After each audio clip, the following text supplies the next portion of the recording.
Ele já disputou 55 concursos, foi aprovado em 32 e hoje é servidor público do TRE do Rio de Janeiro, mas nem por isso parou de estudar. Beto Flash se prepara há 8 anos, desde que decidiu fechar as portas de sua empresa e buscar sua estabilidade profissional. Então, Beto, de onde surgiu a coragem para mudar de vida radicalmente e dedicar-se somente aos estudos? Resiliência. Depois de 17 anos matando um leão por dia, eu simplesmente resolvi mudar de vida. Cansei e fui buscar no concurso público a estabilidade. Então, quando você resolve mudar de vida, isso não pode ser brincadeira. Você tem que, de fato, levar esse propósito a sério. É, antes de mais nada, uma filosofia de vida. O concurseiro, ele, de fato, tem que se dedicar quase que exclusivamente a isso. E no começo você imaginava que ia participar de tantas seleções, mais de 50? Esse era o seu objetivo? Ou pelo menos passar em um e aí ir garantindo sua estabilidade, não tantos como você participou? Depois de um tempo fazendo vários concursos públicos e sendo aprovado, você ganha autoconfiança. Então, tem gente que passa no primeiro e está tão desesperado que acaba tomando logo posse e acaba comprometendo o tempo da sua vida diária para estudar para um concurso melhor. E como eu tinha uma certa tranquilidade nesse sentido, haja vista ter comprometido tudo, né? A noiva, o carro, as baladas e até mesmo o trabalho só para me dedicar para concurso público, eu, quando comecei a passar, eu fui passando em vários, porque diante daquelas matérias correlatas, quando você passa num, você passa em mais um, em mais um, em mais um. Então eu falei, para que eu vou sair correndo e tomar posse se eu estou fazendo isso tudo de uma forma estratégica? Hoje eu sou servidor público federal, sou estável, já estou no 6º ano, mas eu precisava de mais um diploma. Então foi aí que eu fui buscar o diploma da minha vida para conseguir chegar no tal concurso área fim ou o concurso ideal. É assim que funciona. E como era a sua vida acadêmica? Você era estudioso também? Não, sempre fui um estudante que, claro, me dedicava e tal, mas nunca fui gênio. Aliás, concurso público, é bom que seja dito, não é para inteligentes, não é para gênios, é para quem tem determinação. Qualquer um pode passar. Se até eu passei em 32 concursos, qualquer um pode passar. Existe aquele concurso mediano, aquelas pessoas que têm intelecto mediano e que se dão melhores do que outras pessoas que são inteligentes, mas que acham que porque são super inteligentes vão chegar já no concurso público e já vão sair gabaritando, entendeu, a prova. Isso não funciona assim. Você tem que conhecer profundamente a banca que vai realizar aquele concurso, que vai aplicar aquelas questões, porque é uma diferença muito grande de uma banca para outra banca. Há uma diferença muito grande do CESP para a Fundação Carlos Chagas, para a Sesgran Rio, para a NCE, para o UGF, a Gama Filho, ou a Universidade Getúlio Vargas e vai por aí. Então essas bancas, elas têm cada uma característica própria de formular as questões.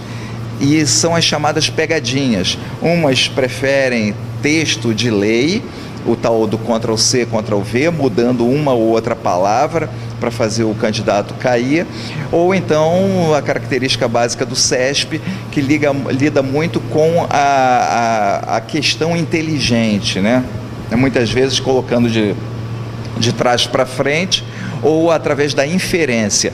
Ela não diz exatamente no texto da lei o que ela quer, mas ela faz, ela cobra do candidato a resposta de uma outra forma, que não exatamente o texto de lei. E aí não tem jeito, você tem que conhecer, porque se você só decorar, existem bancas que têm mais essa característica, que com a decoreba, mesmo que você não entenda, não compreenda o que está sendo perguntado no enunciado da questão, você consegue resolver a questão, porque decorou aquele artigo daquela lei. E aí você, opa, tem alguma coisa aqui diferente, essa palavra não estava aqui, eu lembro. E aí você consegue, dentre aquelas opções, A, B, C, D, E, a resolver a questão. Eu, particularmente, já prefiro a questão inteligente, porque eu, como me aprofundo no conhecimento, eu preciso compreender o que aquele artigo está falando. Eu faço, então, um estudo exegético daquele artigo, palavra por palavra, frase. Às vezes uma vírgula te derruba, muda completamente o sentido, e aí você consegue responder a questão pela interpretação e não pela decoreba. A decoreba é importante, existem métodos mnemônicos, inclusive, para você, associativos, que te ajudam, entendeu, a recuperar, a pensar o conhecimento armazenado em sala de aula ou através de vídeos, aulas, mas a interpretação, você compreendendo, você de fato entendeu isso daí bem. Por isso que eu adoro fazer provas do CESP. Eu já fiz provas, inclusive, para o CESP, que é a Universidade de Brasília, que é aquela história do certo e errado, né? Pelo bom senso.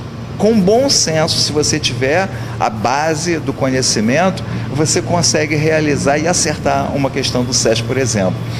E as pessoas ficam morrendo de medo do CESP, porque se certo ou errado, 50% de chance de acertar contra 50% de chance de errar. Ora, se você tiver um pouquinho de conhecimento sobre aquela matéria que aquele enunciado da questão está perguntando, as tuas chances de acertar já aumentam de 50% para 60% para 70%. E você ainda tem aí a opção do chute, né?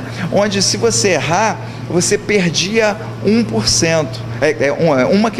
Uma questão errada, eles tomavam uma questão certa sua. Mas a pessoa, entendeu, estava deixando muito em branco. Então, ultimamente, nos últimos editais, eles já mudaram esse critério. Se liga, eles estão tirando, ao invés de uma questão, estão tirando, que corresponderia a um ponto, eles estão tirando só meio ponto. Ou seja, eles estão induzindo, forçando você a chutar e não a deixar a questão em branco. Então o CESP é interessante por isso, porque você ainda pode deixar a questão em branco se você de fato não souber absolutamente nada sobre aquele tema que está sendo perguntado na questão, você simplesmente deixa em branco. Se você tenha uma dúvida, responda a questão, porque no máximo você vai perder ali meio ponto. E as suas chances aumentam muito, de 50% para 60% para 70%, contra 30% de chance de você errar. Ao passo que se você tiver A, B, C, D, E, são 5 alternativas numa questão. Ora, são 20% cada alternativa, 20, 20, 20, 20, forma 100%. Só tem uma certa. Bom, então você tem 20% de chance apenas de acertar contra 80% de chance de errar.